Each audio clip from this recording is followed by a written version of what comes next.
Hey everybody, Maction here from TabletRoms.com, and I wanted to share with you the first part of a three-part review of the Digix 1030. Now this is a 10-inch tablet put out by Digix. Now I hadn't really heard that much from or of Digix until I strolled on into a Radio Shack and saw one of these on the shelves. Now it is a 10-inch tablet running Android 4.0, but we'll get to most of the software and performance things a little bit later. What I want to focus on in this segment is hardware. The Digix 1030 has a 1.2 GHz Allwinner processor. It is a single core, which does a pretty darn good job of keeping up with what you need.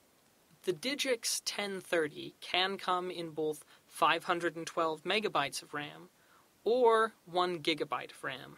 The one that I have came with 1 gigabyte, so I highly recommend getting that because that type of performance boost is well worth a few extra bucks.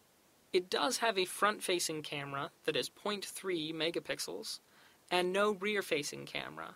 For those of you who have been around tablets for a little while, you know that it's very difficult to take good pictures with a tablet. So for me at least, not having a rear camera is definitely not a deal breaker.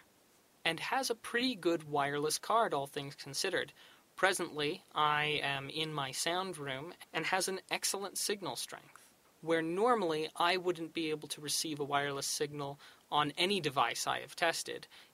The display itself is a pretty reasonably bright display, but the glass covering is glossy, so if you intend on reading in bright areas or doing stuff in bright areas, you might want to consider investing in a matte screen protector. On the front of the tablet, you do happen to have a couple of things that are very noteworthy. Number one, you've got that 0.3 megapixel camera on the front. Also, it has a dedicated home button on the front.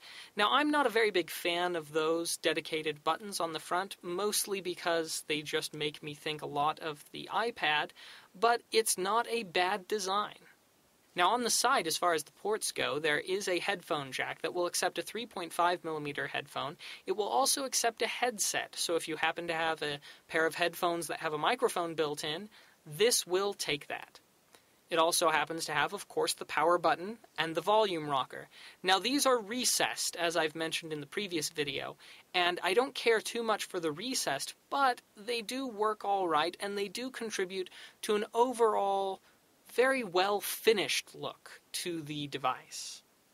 Now, the mini USB port is where you're going to be doing all your charging for this particular tablet. Now, this is kind of a mixed bag. On the upside, it means you're never far from a charger, since you can just charge through any given USB. But it does mean that this will charge a little bit slower than many other tablets that have their own specialized chargers.